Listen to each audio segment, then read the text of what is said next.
திருச்சியைச் சேர்ந்த மாணவ மாணவிகள் தண்ணீரில் தொடர்ச்சியாக அரை மணி நேரத்துக்கு யோகா செய்து உலக சாதனை படைத்துள்ளனர். ஆரோக்கியத்தை அள்ளித்தரும் யோகாசனத்தை வெட்ட வெளியிலும் அறைகளிலும் செய்வதை பார்த்திருப்போம். ஆனால் திருச்சியைச் சேர்ந்த மாணவ மாணவிகள் முற்றிலும் மாறாக தண்ணீரில் யோகா செய்து சாதனை படைத்துள்ளனர். யோகா செய்வதால் உண்டாகும் நன்மைகள் குறித்து மக்களிடையே விழிப்புணர்வு ஏற்படுத்துவதற்காக ருத்ரசாந்தி யோகா மையம் சார்பில் இந்நிகழ்ச்சிக்கு ஏற்பாடு செய்யப்பட்டிருந்தது. இதில் பங்கேற்ற மாணவ மாணவிகள் தொடர்ச்சியாக அரை மணி நேரத்துக்கு கழுத்தளவு தண்ணீரில் பத்மாசனம், வஜ்ராசனம், சுகாசனம் போன்ற யோகாசனங்களை செய்து காட்டி அசத்தினர்.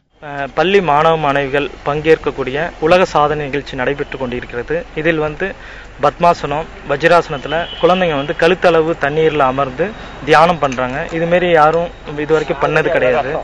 இது உலக சாதனையா young achiever book of world ரெக்கார்டில் பதிவாக இருக்கு.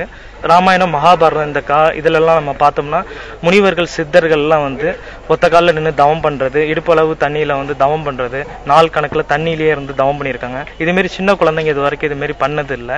அது இந்த குழந்தைங்க ஒரு அவேர்னஸ்க்காகவும் மக்கள்கிட்ட யோகா ஒரு விழிப்புணர்வு வரணுங்கிறதுக்காகவும் இது ஒரு சாதனையாக இன்னைக்கு சங்கமட்டல்ல பண்ணிட்டு இருக்காங்க. தண்ணீரில் தொடர்ச்சியாக 30 நிமிடங்களுக்கு யோகா செய்ததன் மூலம் புக் ஆஃப் வேர்ல்ட் ரெக்கார்ட் சாதனை புத்தகத்தில் திருச்சி மாணவ மாணவிகளின் பெயர்கள் இடம்பெற்றுள்ளன.